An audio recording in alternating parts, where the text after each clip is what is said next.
জানি না কোথায় আছো তুমি, কত দূরে আমার মনের কথা। আপনাদের মনে আছে কিনা সেটা জানি না। তো সাথীর যে মুভিটি জিতে অভিনয় করেছে এবং সাথী 2002 সালে রিলিজ দেওয়া হয়। তো সাথী মুভিটি অসংখ্য দর্শকদের মন জয় করে ফেলে এবং সেই সময় জিত আমাদের একজন বড় সুপারস্টার হয়ে ওঠে আমাদের এই দর্শক বিন্দুর মাঝখান দিয়ে। তো জিতের যে আমকান মুভির সাথী মুভি সেটি অল টাইম ব্লকবাস্টার হয়। তো হ্যালো বন্ধুরা, আশা করি সবাই ভালো আছেন। তো আজকের ভিডিওটি শুরু করছে সাথী মুভিটি। তো যারা তারা আমাদের ইউটিউব চ্যানেলটি সাবস্ক্রাইব করেন নি, এখনই সাবস্ক্রাইব করে সাথে থাকবেন আর দেখতে থাকবেন আমাদের নতুন ভিডিও। তো ভিডিওটি হচ্ছে জিতের সাথী মুভি, যেটি আমরা জানি 2002 সালে রিলিজ দেওয়া হয় সেই মুভিটি। তো সেই সময় অসংখ্য দর্শকদের মন জয় করে ফেলে আমাদের জিৎ এবং প্রিয়াঙ্কা। তো তাদের সেই জুটি আজও মানুষদের মনে জায়গা করে ফেলেছে এবং জায়গা করে রয়েছে।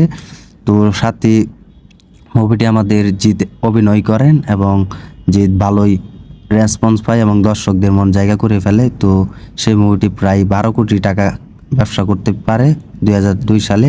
আর এখন সেই মুভিটি ইনকাম দাঁড়িয়েছিল 30 কোটি টাকার কাছাকাছি। ওই সময়ে 2 কোটি টাকা যেমন ছিল, ঠিক 12 কোটি টাকা ইনকাম করে। আর এই সময়ে সেই মুভিটি ইনকাম কত হবে দেখেন আপনি। তো আমার তো মনে হয় 30 কোটি টাকা। তো আপনারা কমেন্টে জানিয়ে দিন। তো জিতের সেই মুভিটি যখন হলে রিলিজ দেওয়া হয় তখন দর্শকদের মনে অসংখ্য জায়গা করে ফেলে এবং ভালো ব্যবসা করতে পারে এবং ব্লকবাস্টার দেয় সেই সাথী মুভি। তো তারপর সেই সাথী মুভি করার পর থেকেই আমাদের যে জিৎ, উনি আর পিছে তাকাতে হয়নি ওনাকে। তো উনি আর পিছেই তাকায়নি, তো এগিয়ে গিয়েছে সামনের দিকে।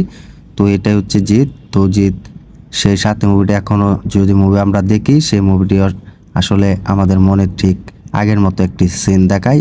তো আগের মতো আর কি অভিজ্ঞতা পেয়ে থাকি আমরা, আগের মতো সেই দিনগুলো হয়। তো এটাই জিতের সাথী মুভির বিস্তারিত আপনাদেরকে তুলে ধরেছিলাম। তো এটাই। তো জানেন আপনাদের কাছে সেই সাথী মুভিটি কেমন লেগেছে। যদি ভালো লেগে থাকে আপনাদের কমেন্টে জানিয়ে দিবেন আপনারা। তো এটাই আমার কাছে সেই সাথী মুভিটা এখনো মনে পড়ে। আগের দিনগুলো খুব মিস করতাম, তো যখন স্কুল কলেজে সেই গানগুলো যখন বাজানো হতো।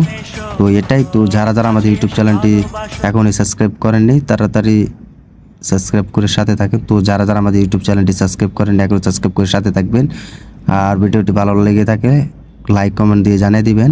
আর এতক্ষণ সবাইকে ধন্যবাদ এবং ভিডিওটি শেয়ার করে দিবেন। ধন্যবাদ সবাইকে সাথে থাকার জন্য।